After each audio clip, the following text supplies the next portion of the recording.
The Calabash of Stories, Keepers of Many Tongues. Imagine a sunny afternoon in a small village nestled between rolling hills and wide open skies somewhere in Africa, though this story could be anywhere on the continent. Here, we meet two children, Amina and Kofi. Amina is from a bustling town by the coast where the ocean breeze carries languages and laughter from far and wide. Kofi lives inland, where the earth smells of rich soil and the sounds of drums echo through the valley. Amina and Kofi are not just ordinary kids, they are young storytellers, part of a special group called the Keepers of Many Tongues. Their mission is simple but important, to gather stories and words from elders across different regions and languages and to keep them safe, alive, and shared. This story happens recently, just a few years ago, but it feels like it's been going on forever because the stories they collect are ancient and timeless. You see, Africa is a land of many languages, thousands of them, in fact. Each language carries its own way of seeing the world, its own songs, its own jokes, and its own wisdom. But as time passes, some of these languages and their stories risk being forgotten. That's where Amina and Kofi come in. They understand that stories are like water in a calabash, a special kind of bowl made from a gourd that holds and carries life. The calabash keeps the water fresh, just like stories keep a language alive. One day, Amina traveled to Kofi's village to join him for a storytelling journey. Together, they visited elders, grandparents, village storytellers, and neighbors who spoke different dialects.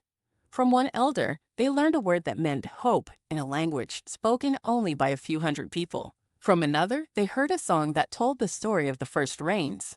Each word, each story was a drop of water in their calabash.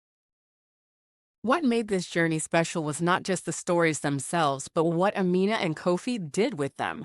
They didn't just write words down or record voices. They invited children like themselves across the continent to do the same, to find a special word in their family language, learn its story, and share it.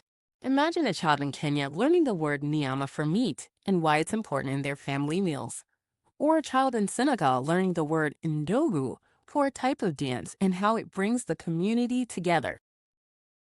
By collecting these words and stories, they created a kind of living library, one that was plural and vibrant, full of different sounds, rhythms, and meanings. This was a way to preserve languages that might otherwise fade away and to celebrate the rich diversity of African cultures. But why does this matter to you and me? Think about the last story you heard from your grandparents. Maybe it was about when they were young, a lesson they learned, or a joke they loved. These stories connect us to our roots and help us understand who we are.